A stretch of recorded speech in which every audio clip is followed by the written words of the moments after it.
Going guys, it's your boy GPG Frog here today, and we'll be recording Pac-Man Frogs. My first impressions and pros and cons.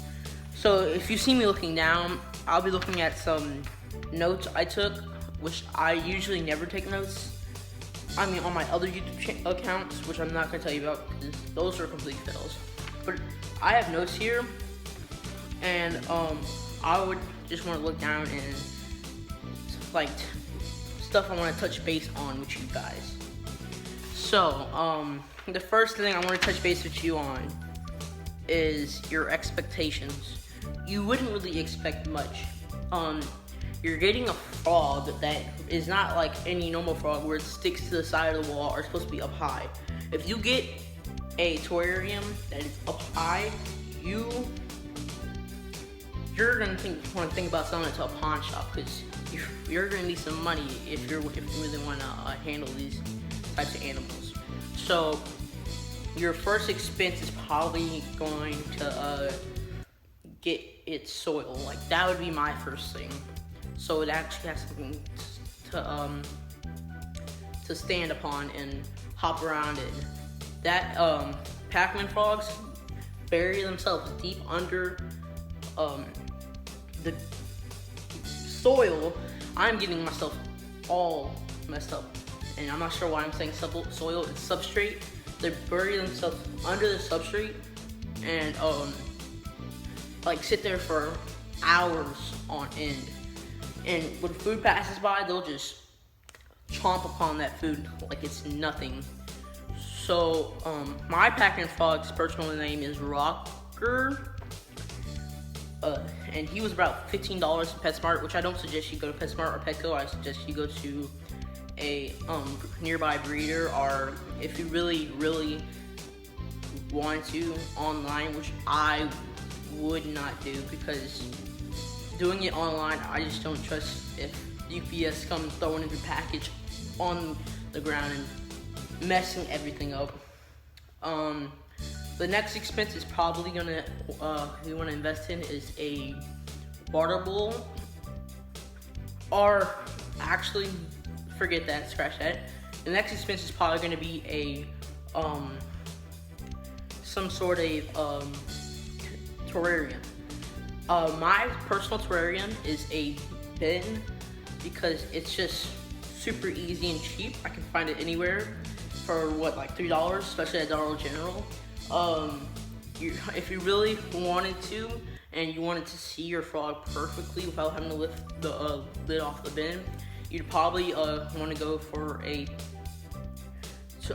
one of those glass terrariums, which I wouldn't do, just because if it falls over, you're gonna have a probably just a bunch of glass on the ground that you're gonna have to clean up, which is gonna be bad. Which it shouldn't fall over as long as you have a sturdy stand to keep it on, which I do. And also, if you're wondering why I'm in my garage, that's where my Pac-Man frog is. Yeah, it's weird, okay? Your next expense is probably going to be a water bowl because you may like, what? Why a water bowl when there's probably going to be water in the substrate? Well, a water bowl is if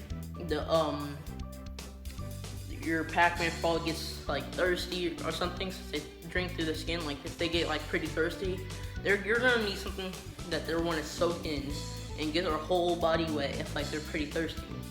And a deep water bowl would be pretty good. Right now I have a rock water bowl, which is like on point, the best. It works very well and it's big enough for him. My Rocker is about 7 months old, according to when I got him, which is October, and I'm pretty sure he was born the month before when I got him, so 7 months. The next thing you want to invest in is a few hides. I only have one hide because he likes to bury himself deep under the soil, so I only got one hide. I'm gonna get another one soon. It's a sort of like a corkscrew log, which works very well because he's hiding under it right now. Next thing we'll move on to is your expectations. Oh my gosh, I just realized I was doing my expenses in my expectations. Okay. The whole entire expectations was actually my expenses, but my expectations are for real. You won't expect much at all, okay? He's just gonna be sitting there. I wouldn't get it for a kid, obviously, because if you got it for a child, what would they do? They'd probably just look at it. You'd be the one who's feeding the child. I may be a child, but I'm the one here is telling you the advice, my first impressions of getting a Pac-Man frog. You never want to impulse buy Pac-Man frog, because I almost did that once, and that would have been really bad because you would have known nothing about what it eats. You would know nothing at all, like what to put it in. You probably wouldn't even have a terrarium to put it in. So why would you even try to impulse buy it? You do have to do weeks to months of research on Pac-Man frogs, which I did, but you know how it is. After a few weeks, you just want to go in. And I was at PetSmart, and I said, "Come on, Mama, let me get that. I got $15 right here." And she said, "Be my guest." And I went ahead because I had everything covered. I already had all the stuff, so I was good.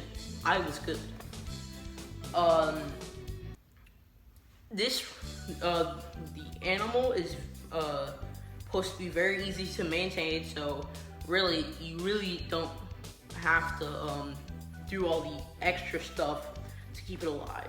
You do want a heat mat though. I'm just gonna say that. You do want some kind of heat source, which I use a heat mat, not a heat lamp.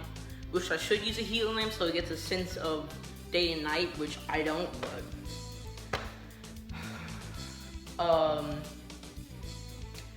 you probably gonna if you're gonna feed the animal, of course you wanna tongue feed, and whenever you feed, you always wanna put some calcium on there.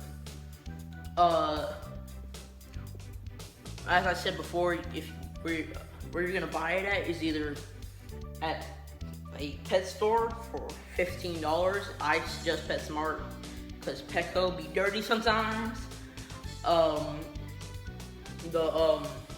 The price over there is usually $15. I'm not sure anymore since I already have my Pac-Man frog rocker. By the way, one important thing, you won't know if it's a boy or a girl until it's a full adult. Don't ask me why, it's just a way of nature, you know what I mean? You won't know until it's a full adult if it's a boy or a girl. His or her name is Rocker, so you won't ever know. You will not ever know. So if you've been calling your animal a boy name your whole entire life, and it turns out to be a girl, you're gonna have to rethink some stuff you put in there. If you have if your Pac-Man frog's actually a girl and you've been calling it a boy name, if your Pac-Man frog is actually a boy and you've been calling it a girl name and had girl stuff all in there, like just stuff that's mint pink and all that in there, you might want to rethink some stuff. So yeah. I'll move on to the pros and cons now. So my top pro is that they're cheap. My second top pro is that they're affordable. Easily affordable. If you're on a fixed income right now, you'd probably get this easier, fairly cheap. But really, honestly, if you're on a fixed income, you'd probably get a hamster since it's just cheaper. Don't ask me about the research because I know nothing since I don't have a hamster. I just know that they're cheaper because I wanted a hamster at a point. Don't ask me why. My third pro is that they're easily able to feed. So you want to tongue feed always. Never touch their food or anything. Always put calcium on their food, vitamin D3.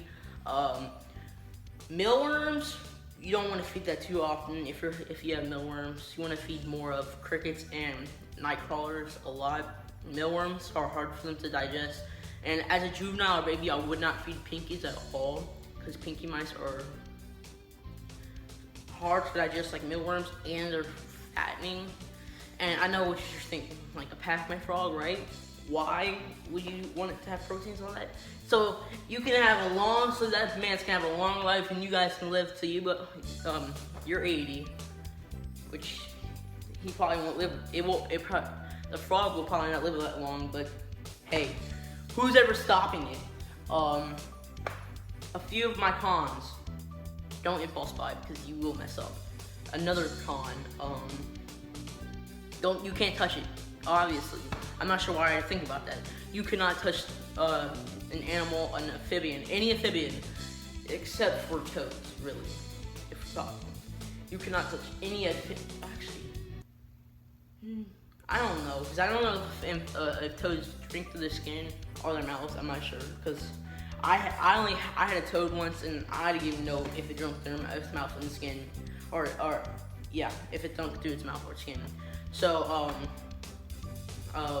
no, you can't touch any frogs, newts, anything like that, because it's irritating to their skin due to the oils in your skin. So if you end up touching it, I suggest you would touch it with a latex glove that is animal approved, and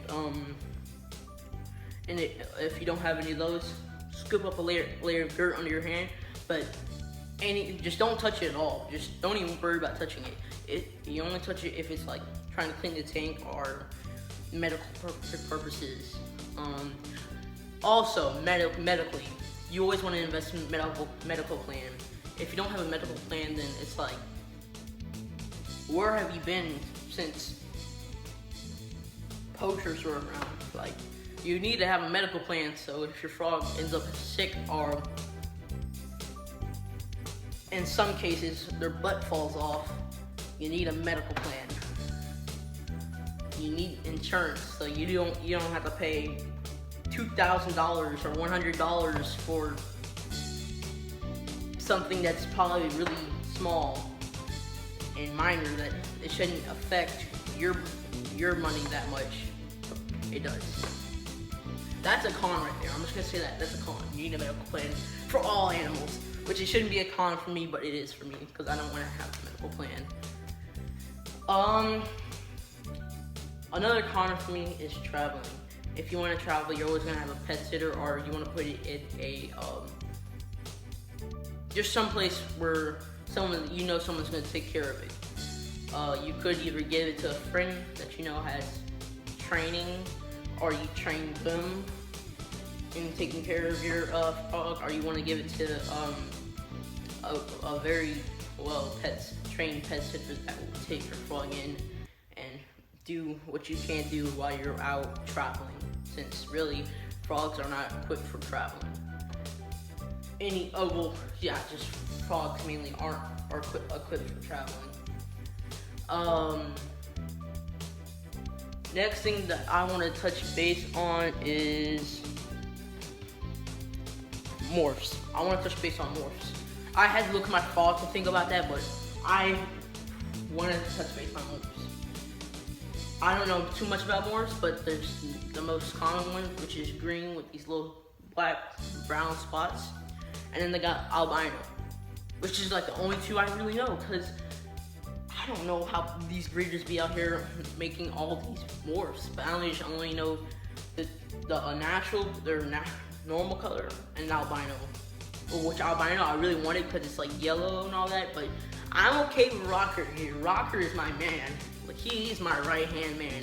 If I was going to a wedding and I wanted my best man to be there, it'd be Rocker, okay? Don't tell anyone otherwise, but it's gonna be your frog whenever you go to your wedding. It's either gonna be your best hand man or your right man, or I don't even know what it's at, what the best mate or something. I don't know, but yeah. Also, you don't want to overfill the substrate. I'm just gonna say that because I messed up on that a few times. I don't want to overfill the substrate. And I'm getting a little dragged out here because I am literally saying the most right now. I'm doing the most trying to do this. Probably gonna do the even most later. I'm gonna edit this, but in the next video I'll do care. I'll touch on care, like the main care. Right now I touched on a little bit too much of the care, so I won't have much of a video next time. But I will touch on care next time, and hope to see you guys in the next video on my animal rocker. See ya. Bye.